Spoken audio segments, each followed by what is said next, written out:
qu'il y a besoin d'être un expert dans un domaine sportif pour lancer du coaching sportif en ligne? Alors non, vous n'avez pas besoin d'être un expert dans le coaching sportif, dans un domaine, enfin dans une technique particulière. Vous pouvez vraiment même démarrer complètement de zéro. Tout ce qu'il faut avoir, c'est ce que j'appelle avoir un pas d'avance. Donc avoir un pas d'avance, je vais vous donner un petit exemple. Dans le programme 66, donc moi ma zone de génie c'est la partie sportive, il manquait la partie alimentation, donc j'ai commencé à me former sur la partie alimentation.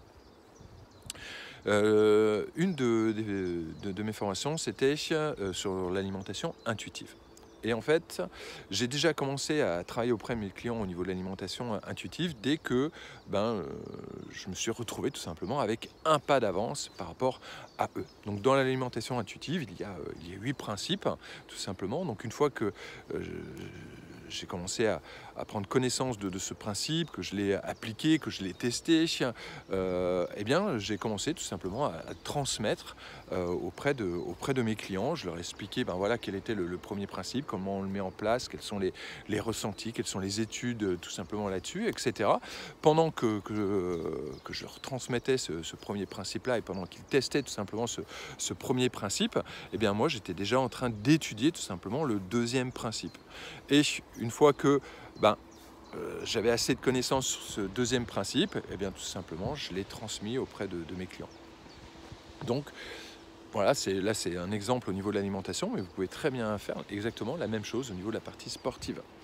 Je vais vous donner un autre exemple. Donc moi je suis formé Strong First en kettlebell, et à un moment donné je me suis formé kettlebell sport, et j'ai fait exactement la même chose, c'est-à-dire que j'ai construit mes premières séances quand j'ai commencé à tout simplement à comprendre cette nouvelle technique, parce que c'est vrai que kettlebell sport c'est une nouvelle technique. Donc j'ai commencé à mettre en place les premières séances une fois que j'ai commencé tout simplement à comprendre un petit peu les principes. Donc j'ai commencé avec le swing. Une fois que j'avais bien maîtrisé le swing, j'ai mis en place une séance d'entraînement que j'ai donnée à mes clients. Ensuite, j'ai travaillé le snatch, et ainsi de suite, et ainsi de suite. Donc en fait, j'avais à chaque fois un pas d'avance.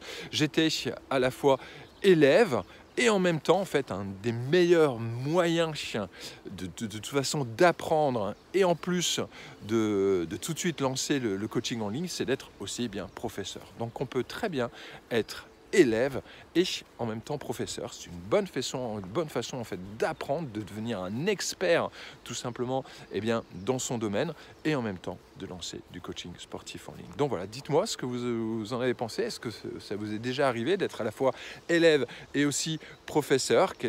Comment ça s'est passé? Quels sont les retours que vous avez eus par rapport à ça?